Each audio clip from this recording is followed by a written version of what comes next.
Apa yang kita boleh katakan? Tindakan spontan ibu kepada YB Syed Saddiq membetulkan tudung bela istilah itu boleh ditafsirkan sebagai satu tindakan yang penuh dengan nilai keibuan, satu tindakan yang penuh dengan empati dan menggambarkan satu norma sosial yang begitu kuat menekankan kepada kesopanan dan juga penampilan. Mau kita tengok dulu videonya. Panggil saya Wafa, Abang Jaya lah. Saya dekat orang Kuala, Kuala Kansar. Ustaz jalan kaki daripada bus station dekat SAC. Minta maaf koma, salah video. Tapi hasil daripada Kuala katanya. Tak pernah tengok pun. Mau kita tengok video yang betul. Ada berapa warna? Mama, ada berapa warna Mama? Ada 10. Dia ada 10 warna sayang. Oh ya. Itu dia. Nampak tak naluri keibuan dan juga empati yang begitu tinggi yang ditunjuk oleh ibu kepada YB Syed Saddiq. Tindakan tu spontan dan kita anggap satu tindakan yang agak tak ada apa-apa makna pun, kecil je.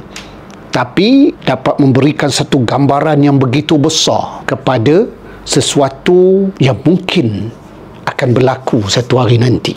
Takkan tak faham koma ni.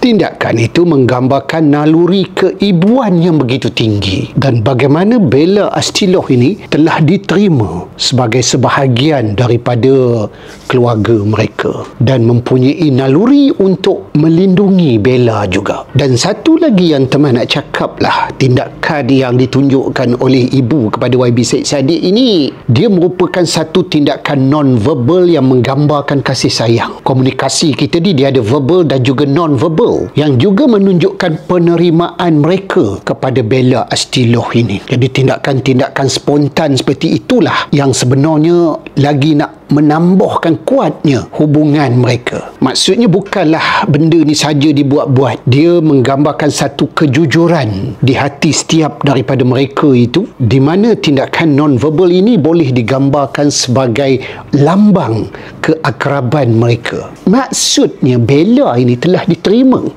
dalam keluarga YB Syed Saddiq ini. Tak dapat dinafikan lagi. Tindakan tu kecil tetapi membawa makna yang besar kepada hubungan mereka.